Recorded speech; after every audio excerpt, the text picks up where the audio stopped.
Penglibatan golongan belia dalam kerja-kerja berkebajikan adalah amat diperlukan. Bukan sahaja untuk kepentingan masing-masing, malahan juga untuk kepentingan bersama seluruh warga di rantau ini. Belia adalah penggerak dan pemangkin serba mampu untuk melakukan apa jua yang terbaik bagi bangsanya. Kerana itu, kelebihan yang ada ini perlulah dibuktikan oleh para belia.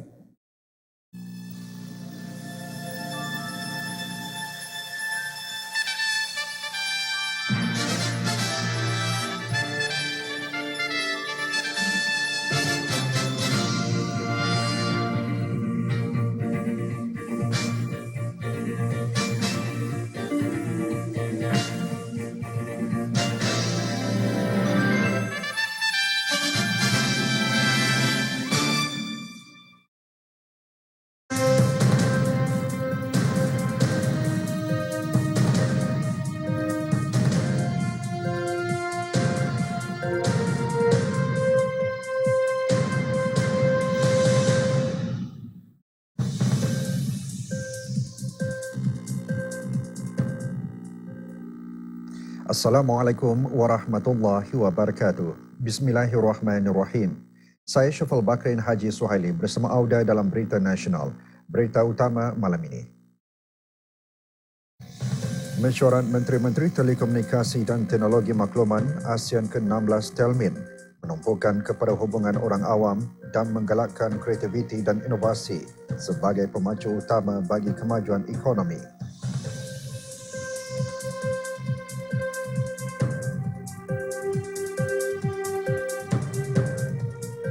Negara Brunei Darussalam dan Republik Singapura terus menikmati hubungan kerja yang baik dalam bidang penyiaran.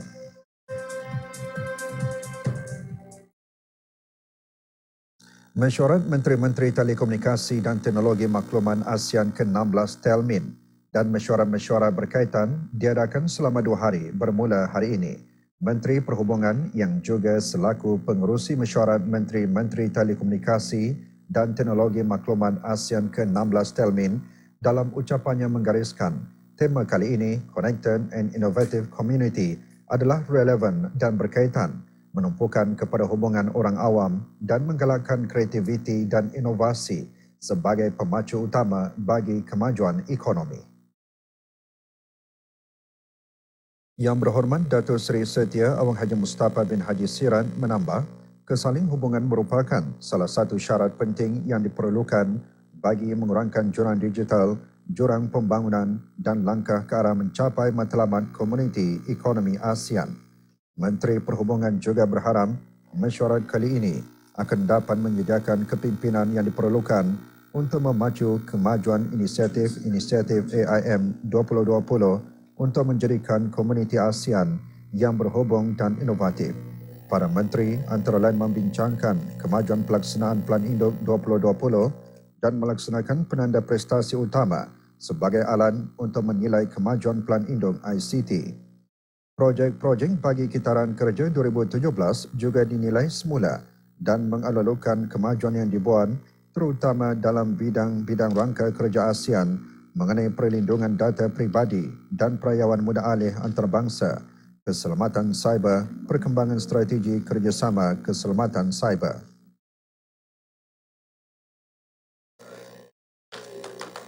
Mesyuarat juga mengesahkan deklarasi negara Brunei Darussalam mengenai komuniti inovatif yang berhubung yang antara lain menggariskan komitmen ASEAN ke arah meningkatkan kesaling hubungan dalam ASEAN.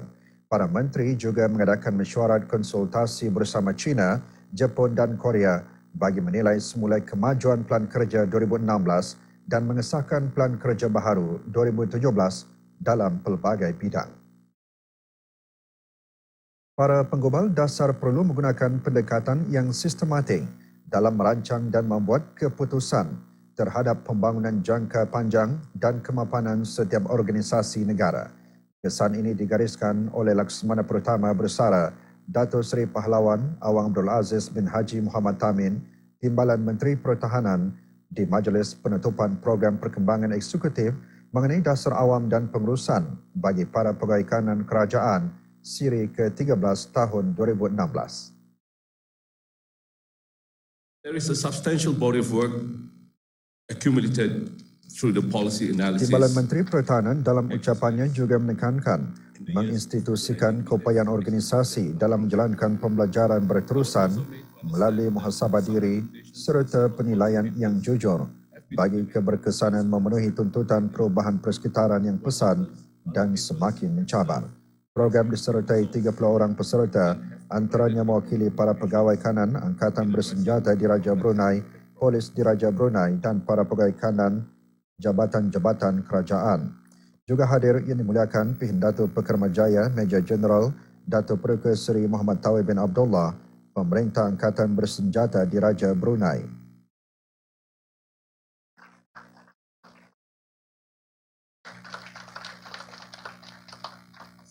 Executive Development Program is a very good program. It helps the senior level officers to understand what does it take to make good policies, good public policies, and it has been very enlightening for all of us because it raises our knowledge on how to make good public policies. Karena dengan program ini kita bisa mengambil banyak sekali manfaat. Di antaranya adalah masalah pemerintahan, masalah kebijakan atau policy. Selain itu, kita juga bisa mempelajari beberapa policy atau kebijakan yang diambil atau sudah dibahas oleh negara-negara peserta yang kemudian selanjutnya bisa diimplementasikan. Menyusul selepas ini, hubungan negara Brunei Darussalam dan Republik Singapura terus diperkukuh melalui kerjasama antara kedua-dua buah kementerian, penyiar, belia dan penyertaan artis dalam program penerbitan.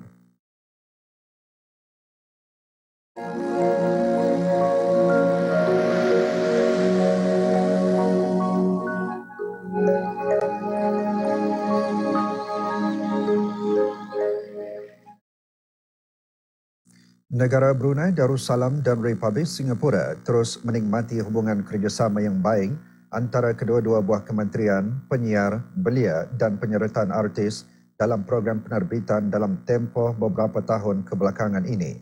Perkara ini dijelaskan oleh Awang Haji Muhammad Reza bin Datuk Pertuan Haji Muhammad Yunus, Setiausaha Tetap di Jabatan Perdana Menteri semasa Majlis Pembukaan Mesyuarat Jawatan Kuasa Teknikal Bersama kali ke-26 mengenai kerjasama dalam bidang penerangan dan penyiaran antara kerajaan ke bawah Duli Yang Maha Mulia Paduka Seri Baginda Sultan dan Yang di-Pertuan Negara Brunei Darussalam dan Pemerintah Republik Singapura petang tadi. There are challenges in attracting our viewers and listeners, which require our broadcasters to be more... Awang Haji Muhammad Reza seterusnya berkata, terdapat persaingan bagi menarik perhatian para penonton dan pendengar yang membolehkan penyiaran di negara ini menjadi lebih kreatif dan inovatif dalam menghasilkan penyiaran dan kaya dengan isi kandungannya dan berkualiti.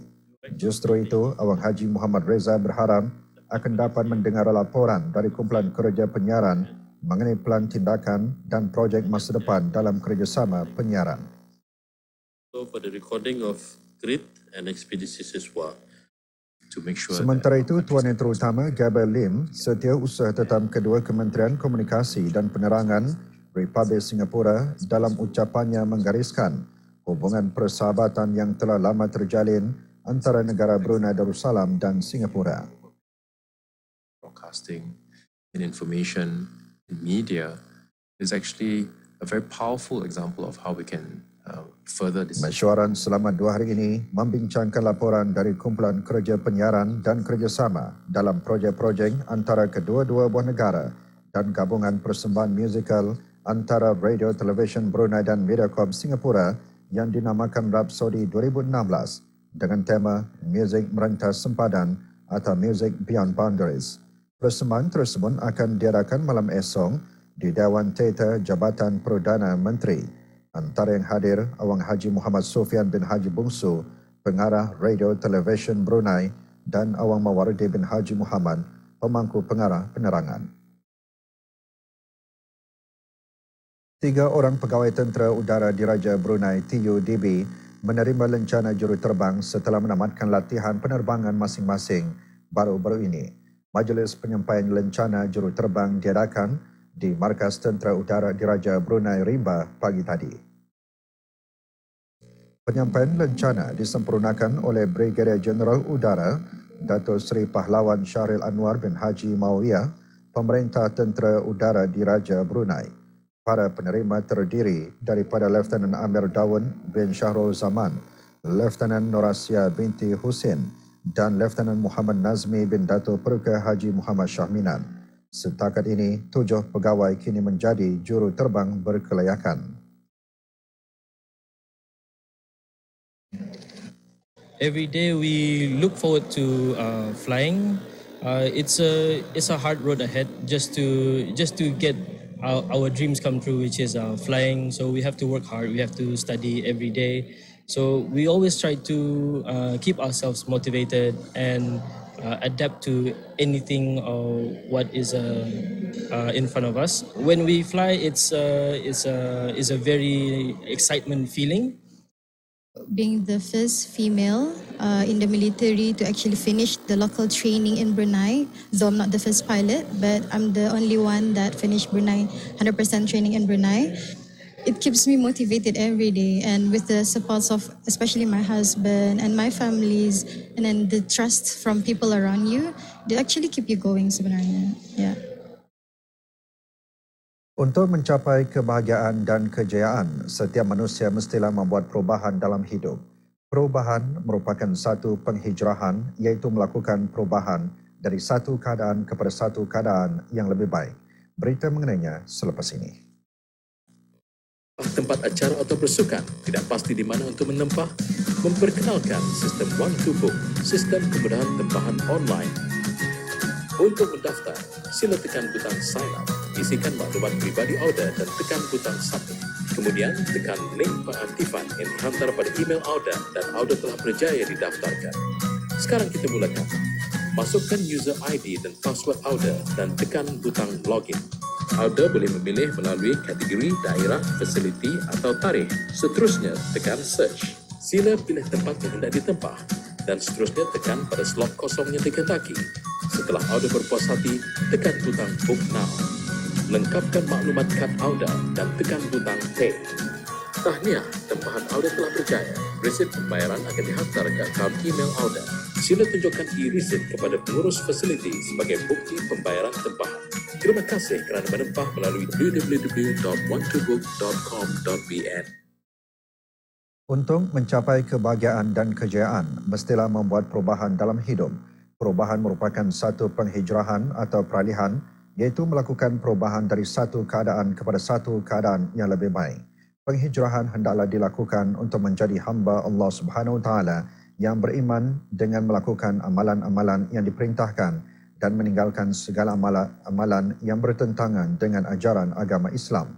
Namun, untuk melakukan perubahan ke arah kecemerlangan ini, ia bukan dengan angan-angan semata-mata, tanpa disusuli dengan semangat dan usaha yang bersungguh-sungguh. Perkara itu antara yang disentuh dalam khutbah Jumaat hari ini. Jika kita ingin melaksanakan perubahan diri, kita hendaklah menilai beberapa aspek penting. Antaranya pertama, kemahuan untuk berubah. Kedua, sanggup membuat pengorbanan. Ketiga, mempunyai semangat yang tinggi. Keempat, mempunyai jati diri yang kuat. Dan yang kelima, berkeyakinan dan tidak mudah berputus asa. Ingatlah bahawa Allah Subhanahu Wa Taala telah memberi peringatan kepada kita tentang perubahan diri. Adapun untuk membuat perubahan tersebut adalah tergantung kepada diri kita sendiri. Sebagaimana firman-Nya dalam surah Ar-Ra'd ayat 11, sesungguhnya Allah tidak mengubah keadaan apa yang ada pada suatu kaum sehinggalah mereka mengubah keadaan apa yang ada pada diri mereka sendiri. Dan apabila Allah menghendaki untuk menimpa keburukan, yakni azab kepada suatu kaum, maka tidak ada yang dapat menolaknya dan mereka tidak memperoleh pelindung selain daripadanya. Menjaga kebersihan alam sekitar dapat memupuk perpaduan antara para penduduk kampung dan hidup berjiran di samping memberi kesedaran pentingnya menjaga kebersihan bagi semua peringkat untuk kesejahteraan bersama. Beritanya dimuatkan selepas ini. What is intuition? To be warned of troubles ahead and know when it's time to change direction. A sixth sense that moves you away from danger at just the right moment. Welcome to the era of intuitive driving. The all-new E-Class, a masterpiece of intelligence. Mercedes-Benz, the best or nothing.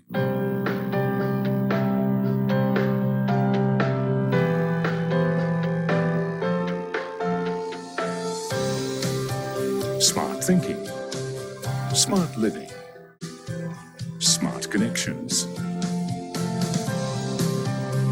helping you grow, getting more out of life. Baiduri Smart Executive, together with you. I'm so lazy to queue up just to make payment. I want a big car with cheaper rental. It would be great if I could pay based on my mileage usage. Making additional insurance coverage is very costly. I can't afford to pay for it.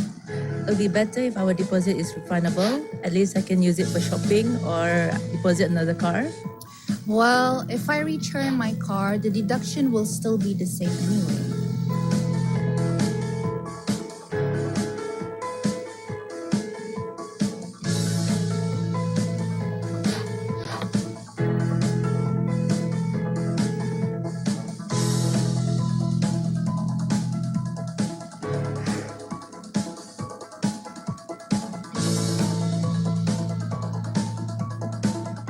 Assalamualaikum. Kami ini menelpon bus kita untuk memberitahu yang bus kita telah memenangi hadiah sebanyak RM10,000. Tipunya tu? Untuk mengambil hadiah ini, kami memerlukan beberapa maklumat daripada bus kita sebagai pengesahan. Mana ada tu?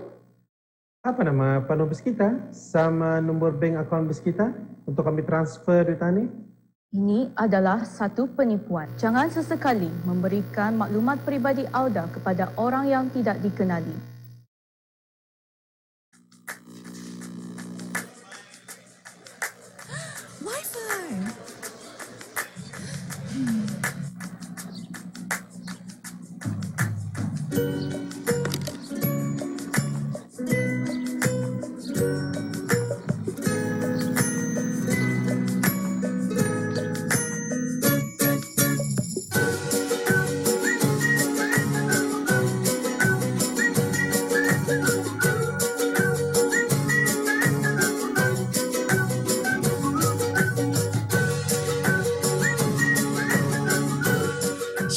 Stay connected and stay closer with DST Prima Data Roaming. DST, the future now. This is Adi. Adi loves to play football. Adi also loves his family of 7, and they all love to do different things. So how can Adi make sure his family can enjoy all their different activities? Well, it's simple. Adi drives a Toyota Sienna with its spacious 7-seat cabin, amazing fuel efficiency, and delightfully convenient features such as rear sliding door and keyless entry. The all-new Toyota Sienna. Bigger space, wider smile. Toyota. Always better. Imbas teh limau asli. Jenama A. Periza sahaja. Ekstrak teh.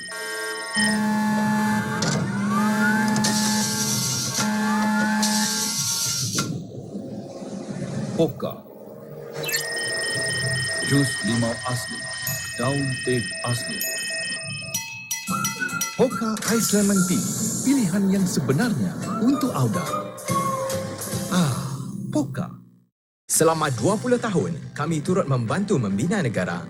Simen kami menjadi tunjang kekuatan bagi Pusat Angkatan Keselamatan Negara.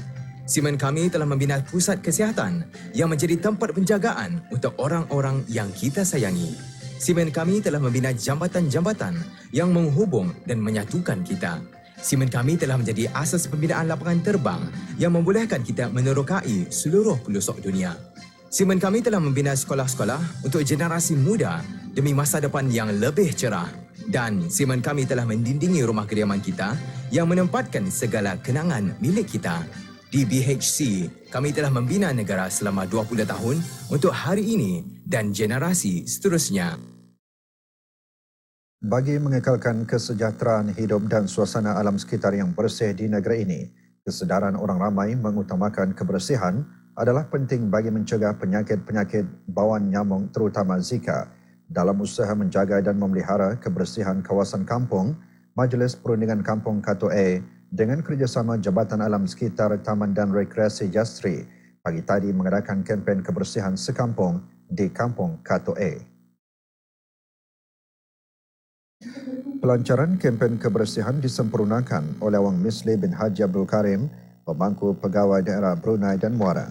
Kempen antara lain bertujuan untuk bersuai kenal serta mengeratkan silaturahim dan perpaduan kejiranan di samping memberikan kesedaran menjaga kebersihan alam sekitar untuk keselesaan para penduduk. Kempen juga dihasrat dapat memupung amalan bergotong royong ke dalam jiwa para belia untuk mendidik mereka menjadi generasi yang cintakan alam sekitar.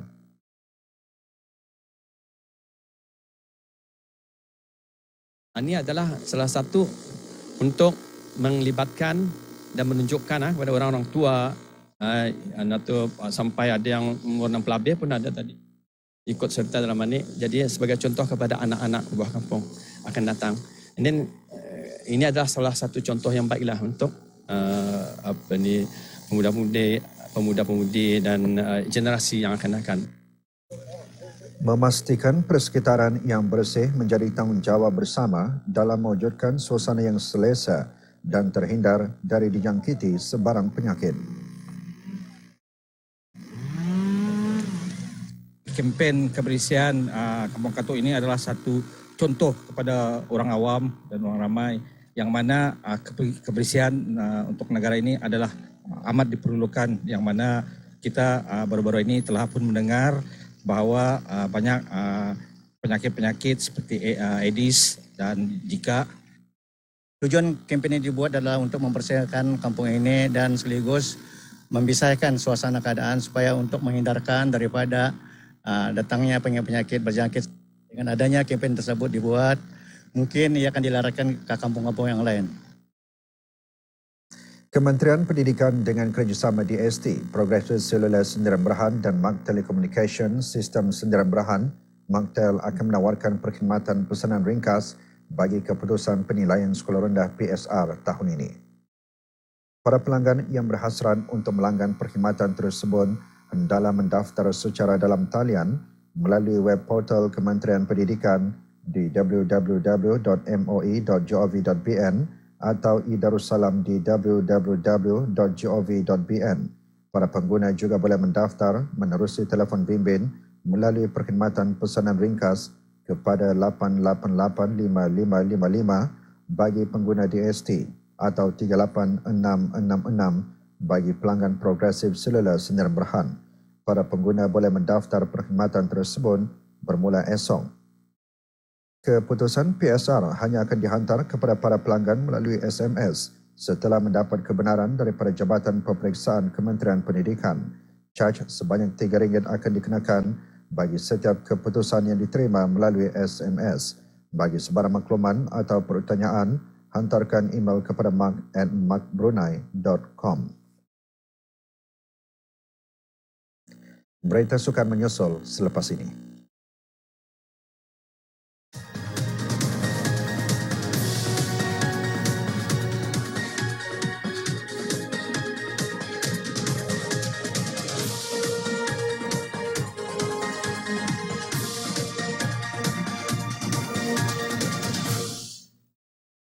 Jabatan Perkhidmatan Elektrik muncul juara Kejohanan Futsal 2016 sempena memperingati penubuhan Jabatan Penerangan ke-64. Kejohanan berlangsung di Dewan Futsal Universiti Brunei Darussalam UBD petang tadi. Perlawanan separuh akhir menyaksikan Jabatan Perkhidmatan Elektrik menang ke atas pasukan pusat Kerajaan 3-2 menerusi sepakan penalti setelah terikat 0-0.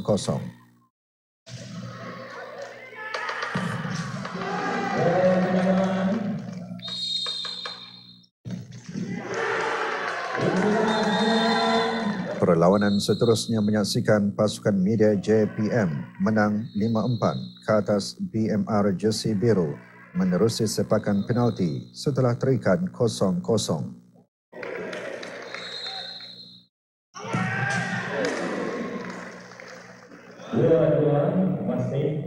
Dalam perlawanan akhir, pasukan media JPM akur kepada pasukan Jabatan Perkhidmatan Elektrik berkesudahan 4-2.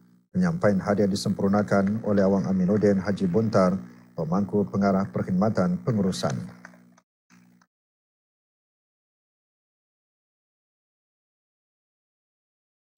Cawangan B muncul juara kejuaraan sepak takraw antara cawangan-cawangan pasukan polis Diraja Brunei 2016. Perlawanan akhir ini menyaksikan pertemuan pasukan cawangan B1 menentang B2. Pada set pertama, cawangan B1 mendahului mata dengan 22-20. Cawangan B2 bangkit dan memenangi pada set kedua dengan kiraan 14-22.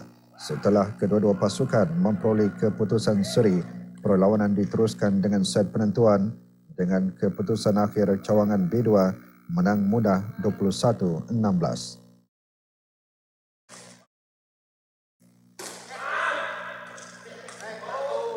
Hadiah disampaikan oleh penguasa kanan Haji Zaini Haji Abdul Rahim, Timbalan Pengarah Pentadbiran Am dan Kawangan Polis Diraja Brunei. Kejohanan diadakan di Dewan Stadium Hasnal Bolkiah, Ibu Pejabat Polis Gadong Kelmarin.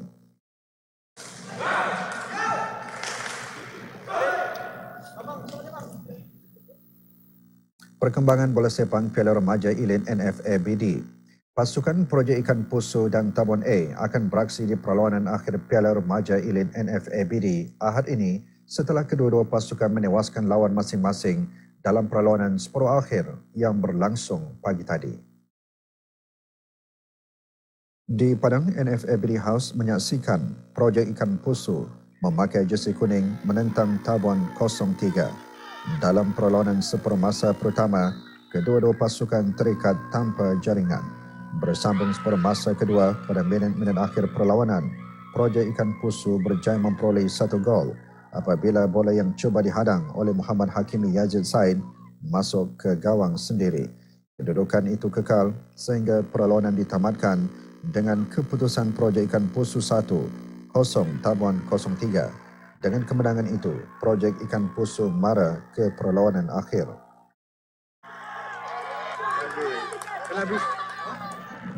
Di Kompleks Sukan Berakas pula, Tabuan A bertemu Tabuan B.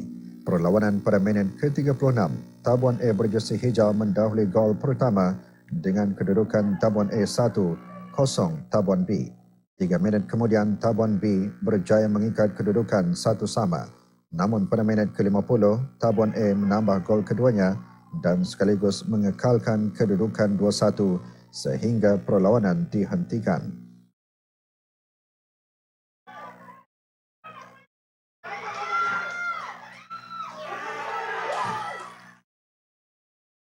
Kejohanan bola keranjang Mam Bakery bawah 23 tahun diteruskan lagi malam tadi dengan 2 perlawanan. Pasukan Taiman dan pasukan YTE menang kepada lawan masing-masing. Perlawanan berlangsung di gelanggang bola keranjang Batu Besuran, Gadong.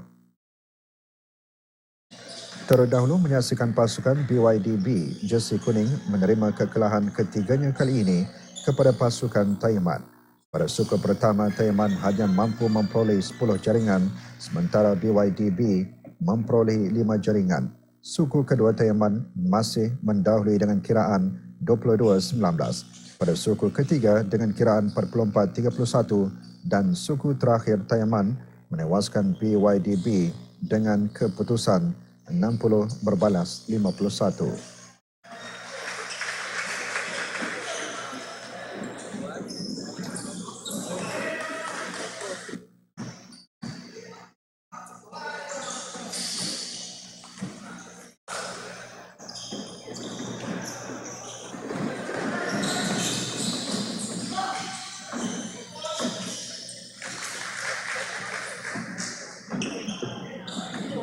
Perlawanan seterusnya menyaksikan pasukan YTE berjersey merah menang besar kepada pasukan BYDA. Pada suku pertama, YTE mendahului dengan kiraan 33-18. Pada suku seterusnya, YTE banyak menguasai perlawanan dan mengutip mata pada suku kedua dengan kiraan 57-38. Pada suku ketiga, 82-52 dan pada suku terakhir, 110 berbalas 70 untuk memenangi perlawanan.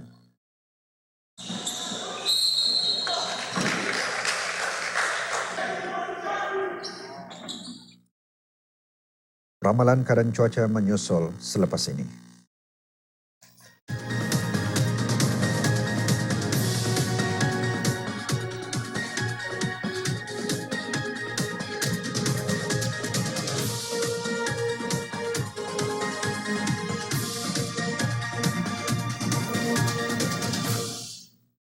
Ramalan keadaan cuaca untuk negara Brunei Darussalam dalam tempoh 24 jam akan datang, hujan atau hujan berpetir di beberapa kawasan. Cuaca pada malam ini berawan dengan hujan berpetir dijangka menjejaskan kawasan pesisiran, terutama pada lewat malam. Keadaan laut berombak sedikit di paras 0.4 hingga 0.8 meter dan angin pula bertiup dari arah barat daya atau tenggara selaju 5 hingga 10 km sejam. Pagi esok pula sebahagiannya berawan ke berawan dengan hujan berasingan. Keadaan laut berombak sedikit di paras 0.4 hingga 0.8 meter dan angin pula bertiup dari arah barat daya atau tenggara selaju 5 hingga 10 km sejam. Petang esok pula hujan atau hujan berpetir dijangka berlaku sekali-sekala. Keadaan laut berombak sedikit di paras 0.4 hingga 0.8 meter dan angin pula bertiup dari arah barat laut selaju 10 hingga 25 km sejam. Wallahualam bisawab. Sekarang kita ikuti ramalan cuaca bagi negara Brunei Darussalam untuk tempoh 3 hari akan datang dan ramalan keadaan cuaca bagi beberapa bandaraya utama ASEAN dan dunia.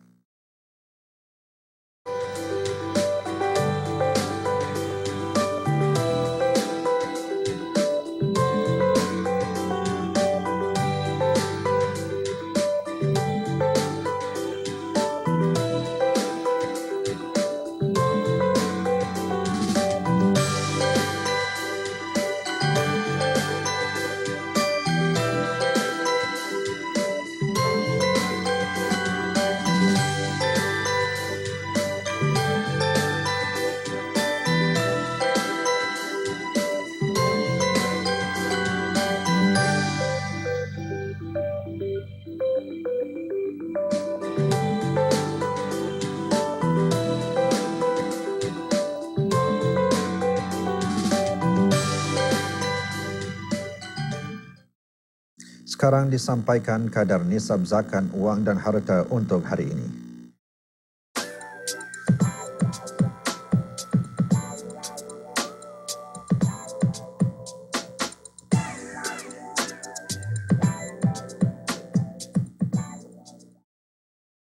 Berikut pertukaran mata wang ringgit Brunei dengan beberapa mata wang antarabangsa dan serantau.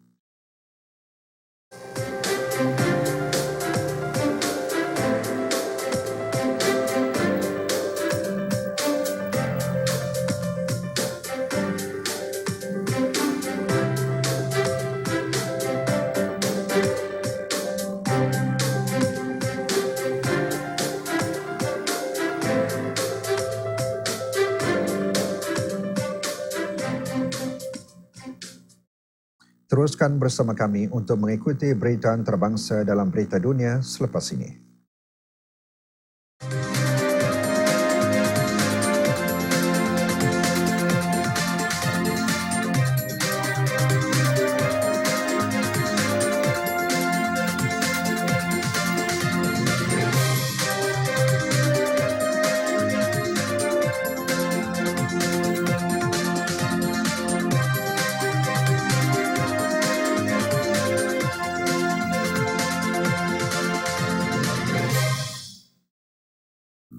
Bertemu kembali bersama saya Syafal Bakrin Haji Suhaili.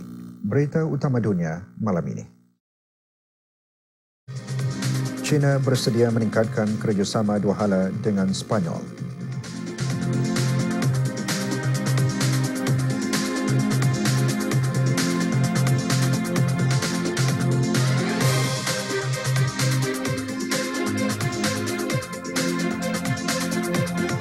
Rusia berharap mesyuarat Minsk mengenai krisis di Ukraine tidak akan sia-sia.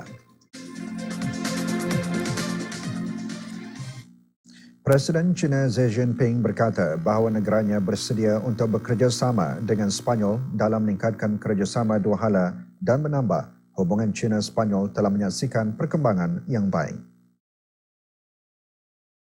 Tuan Xi mengadakan pertemuan dengan Timbalan Perdana Menteri Sepanyol Soraya Sáenz de Santa Maria semasa singgah di Pulau Gran Canaria dalam perjalanan pulang selepas mengakhiri lawatan ke Amerika Latin selama seminggu.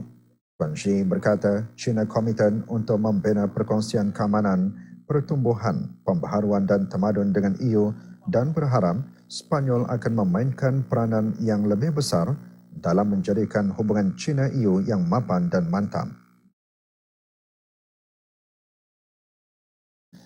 Bersetuju dengan ulasan Tuan Xi mengenai hubungan dua hala, Tuan Sáenz berkata Sepanyol menghargai persahabatan tradisional dengan China dan bersedia untuk bekerjasama dengan negara itu untuk mengekalkan hubungan rapat peringkat tinggi dan mengukuhkan kerjasama dalam pelbagai bidang seperti ekonomi, perdagangan, kewangan, sains dan teknologi serta pelancongan.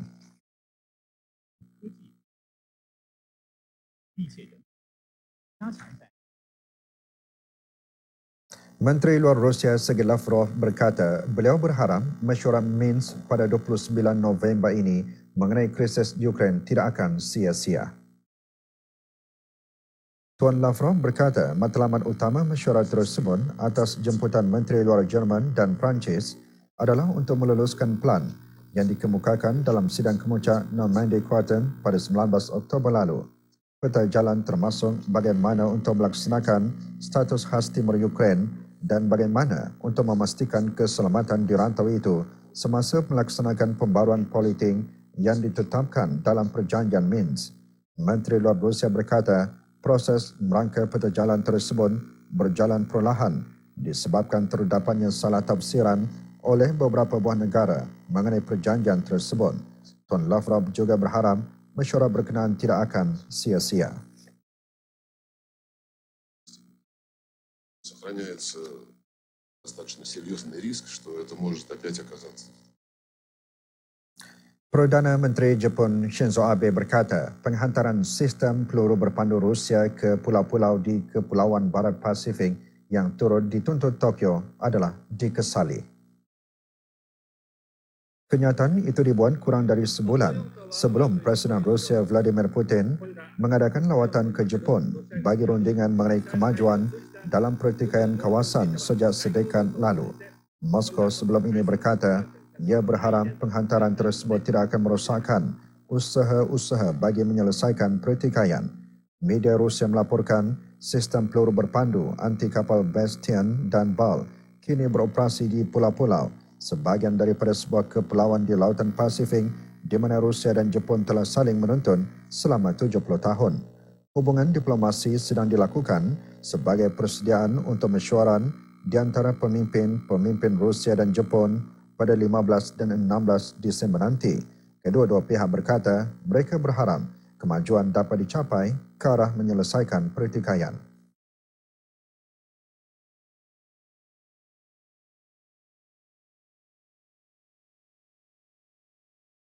Presiden Colombia Juan Manuel Santos dan Ketua Pemberontak Marxis FARC Rodrigo Londono menandatangani perjanjian damai yang disemak semula selepas perjanjian pertama ditolak pada bulan lalu.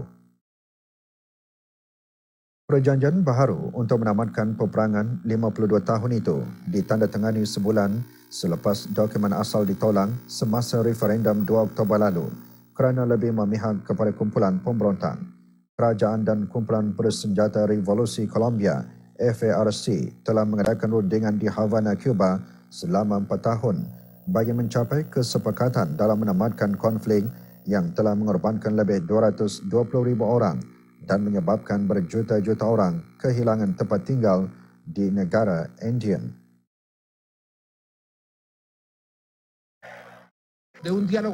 Tuan Santos yang dianugerahkan Nobel Prize pada bulan lalu atas usaha beliau menamatkan konflik dengan kumpulan pemberontak menghendaki perjanjian tersebut dikuatkuasakan segera untuk mengelak risiko kerapuhan gencatan senjata dua hala tersebut.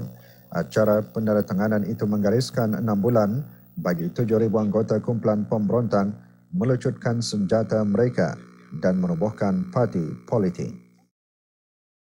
Un diálogo abierto y franco con todos los sectores de la sociedad aquí en Colombia y en un proceso riguroso de renegociación. 4 biji bom buatan sendiri menggegarkan pejabat imigresen di Rangoon, Myanmar. Bagaimanapun tiada kecederaan dilaporkan. Menurut pegawai-pegawai polis di luar tempat kejadian, bahan letupan tersebut disembunyikan di dalam tandas biro dan di dalam tong sampah berhampiran.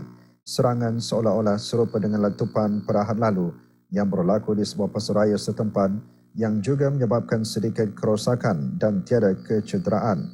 Peranti tersebut diledakkan setiap 2 minit dan letupan mengejutkan penduduk berdekatan. Pegawai polis berkata siasatan sedang dijalankan bagi mengenal pasti dalang di sebalik letupan yang berlaku.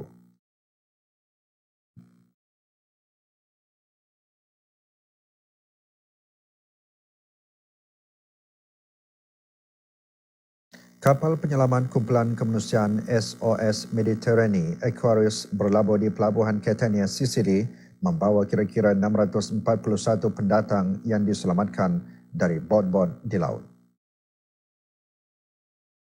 Para pendatang, kebanyakan mereka berpakaian sukan, beratur keluar dari kapal tersebut bagi proses seterusnya. Pelabuhan itu telah menubuhkan sebuah tempat perlindungan sementara yang menyediakan prosedur kesihatan dan prosedur pengenalan diri. SOS Mediterranean berkata dalam laman sesawangnya, kesemua 641 pendatang tersebut diselamatkan dari bot di pesisiran luar pantai Libya Selasa lalu.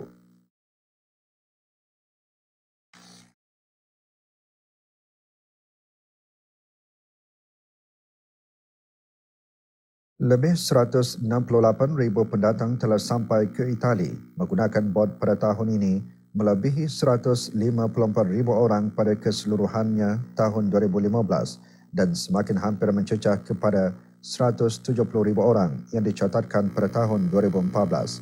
Itali telah menanggung beban pendatang baru sejak pelaksanaan perjanjian Kesatuan Eropah dan Turki pada Mac lalu untuk membendung aliran pendatang yang membuat perjalanan ke Greece.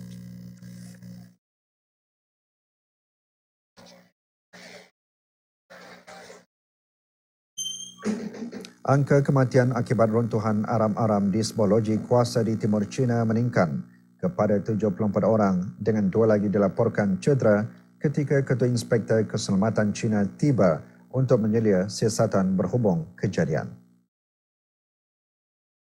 Kemalangan yang mengakibatkan kematian sering berlaku di kawasan perindustrian di China. Pertumbuhan ekonomi dalam tempoh 3 dekad juga telah dicemari oleh insiden seperti bencana perlombongan dan kebakaran kilang. Kemalangan terbaru ini berlaku di Fengcheng, wilayah Jiangxi, semasa kerja-kerja dijalankan di sebuah menara penyejukan loji kuasa arang batu. Mesyuarat tergempar turut diadakan oleh pihak pentadbiran negara bagi keselamatan kerja bersama jabatan-jabatan di seluruh China untuk membasmi bahaya tersembunyi dan memastikan keselamatan rakyat. China juga telah berikrar untuk memperbaiki rekod keselamatannya yang lemah.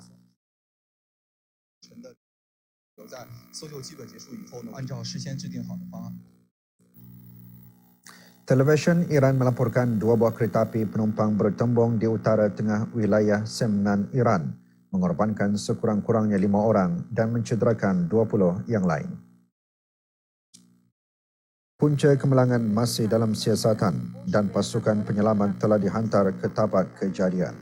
Kemalangan berlaku di stesen kereta api Hafkhan di Bandar Shahrud, kira-kira 400 km utara Tehran.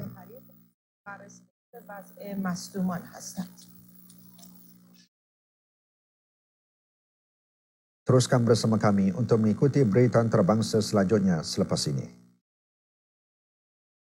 We're celebrating 50 golden years of uniting 10 magnificent nations where over 650 million hearts beat. We stand together for one vision, one community, one ASEAN. Our beauty and diversity is unparalleled. Discover a land of stunning natural wonders and home to the world's most incredible creatures. Seek thrills and adventures of a lifetime. Immerse yourself in our rich traditions, diverse cultures, and fascinating history.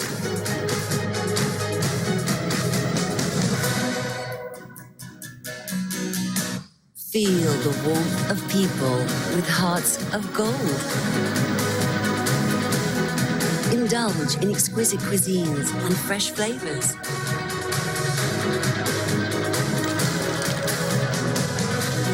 Uncover ancient cities, enchanting stories, and treasured legends.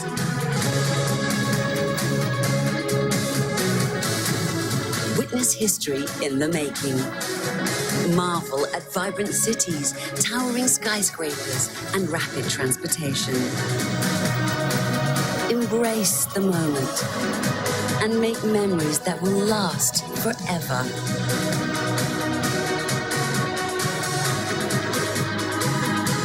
Join us for our golden celebration. Come visit ASEAN for our 50th anniversary in 2017. Para penduduk di Nicaragua berasa lega selepas negara mereka tengah itu terlepas dari kebimbangan taufan Otto dan kerosakan akibat gempa bumi 7.2 magnitudo yang mencetuskan amaran tsunami. Pusat Bencana Kebangsaan Amerika Syarikat berkata, menurut para pakar, taufan Otto semakin lemah selepas membadai pantai tenggara Nicaragua dan menjadi ribut tropika hari ini. Para penduduk di Bluefields telah diarahkan untuk berpindah ketika taufan Otto menghampiri kawasan berkenaan. Nicaragua pernah dilanda taufan Yuan pada tahun 1988, taufan kategori keempat yang telah memusnahkan banyak kediaman.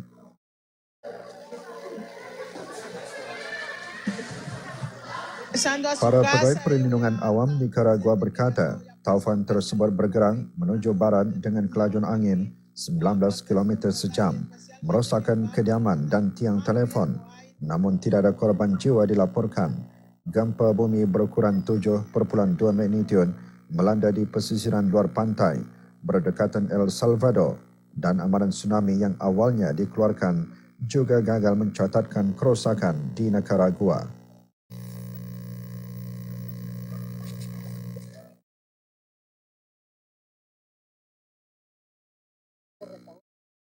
Anggota bomba Palestin tiba di Haifa bagi membantu mengawal kebakaran hutan di bandar tersebut. Kebakaran hutan merebak cepat di tengah dan utara Israel memaksa puluhan ribu penduduk melarikan diri dari bandar tersebut. Ketua anggota bomba Palestin Abdul Latif Abu Amsyah berkata, matlamat mereka adalah untuk membantu dan menyelamatkan nyawa penduduk. Jurucakap anggota bomba di rantau Haifa, Ori Jabotero berkata, mereka amat menghargai bantuan yang dilakukan oleh Palestin. Kebakaran tersebut telah meranapkan beberapa buah lokasi 3 hari lalu, namun semakin merebak kemarin disebabkan cuaca panas dan angin kencang.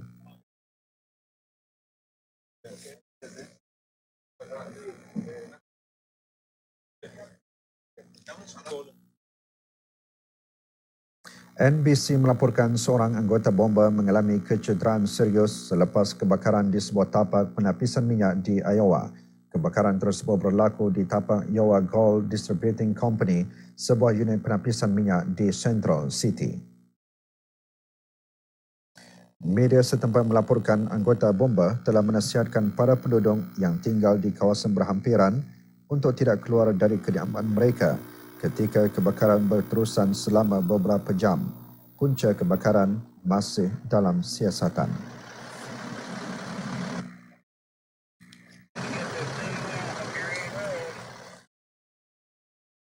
Dua orang terbunuh dan 4 yang lain cedera apabila kejadian tembakan tercetus di sebuah taman yang sesak dengan orang ramai yang menyaksikan kejohanan rugby di Louisville, Kentucky, Amerika Syarikat.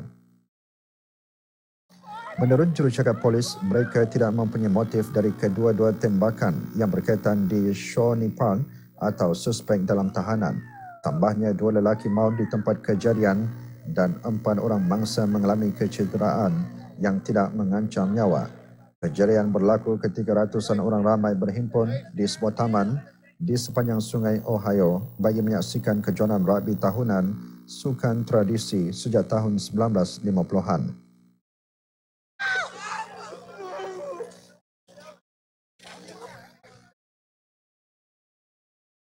Polis Perancis sedang memburu seorang lelaki bersenjata selepas mayat seorang wanita dijumpai di sebuah rumah persaraan di barat daya negara itu.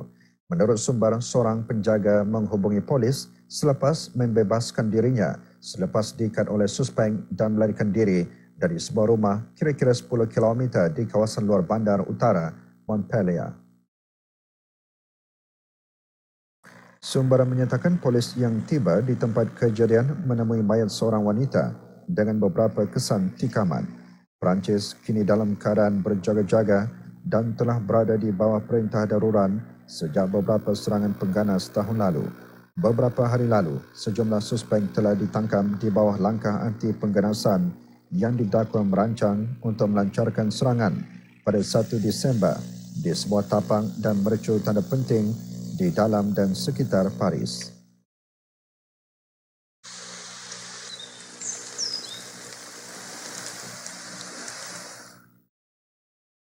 Sementara itu, pihak berkuasa di California melaporkan 4 banduan berjaya melarikan diri melalui tingkap di sebuah penjara 2 tingkat. 2 daripada banduan yang melarikan diri dari penjara wilayah Santa Clara di San Jose berjaya ditangkap sejurus kejadian, manakala 2 yang lain masih bebas.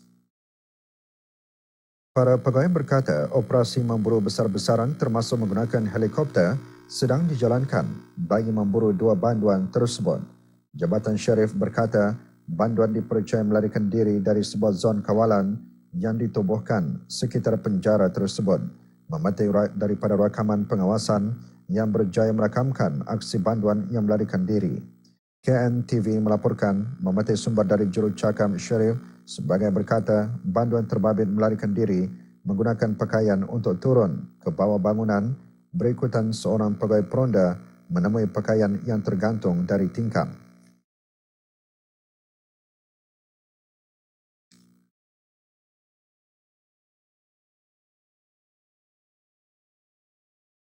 Pihak berkuasa di Peru memusnahkan hampir 23 tan bunga api yang dirampas di negara Andin. Para pegawai setempat berkata operasi besar-besaran tersebut dijalankan di sebuah tapak pemusnahan di Lima dengan operasi tersebut dijalankan oleh Badan Kawalan Senjata di negara itu. Peru mempunyai peraturan bunga api yang ketat di Amerika Latin selepas satu kebakaran di gudang bunga api pada tahun 2002 yang telah mengorbankan kira-kira 300 orang.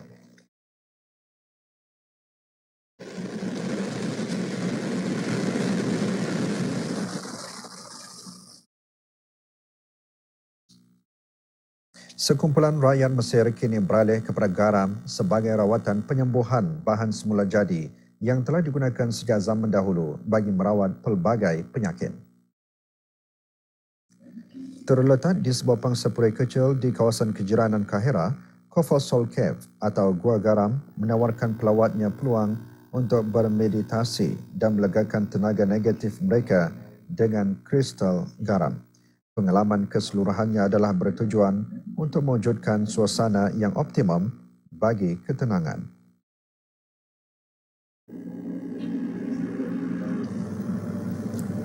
Gua ini dibuat sepenuhnya daripada garam yang diproses dan lantai yang disalun dalam lapisan garam. Cahayanya diterangi oleh cahaya lilin yang diperbuat daripada kristal garam dan muzik yang menenangkan turut dimainkan.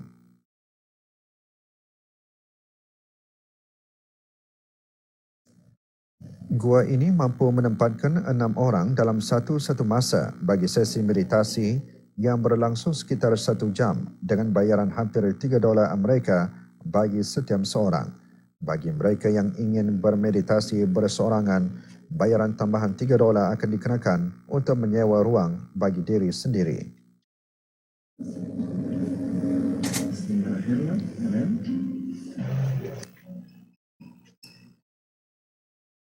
Akhir sekali renungkan petikan maksud hadis baginda Rasulullah sallallahu alaihi wasallam yang diriwayatkan oleh Al-Hakim. Di antara tanda-tanda kesengsaraan adalah mata yang beku, hati yang kejam dan terlalu memburu kesenangan dunia serta orang yang terus-menerus melakukan perbuatan dosa. Dengan itu sekian berita. Assalamualaikum warahmatullahi wabarakatuh.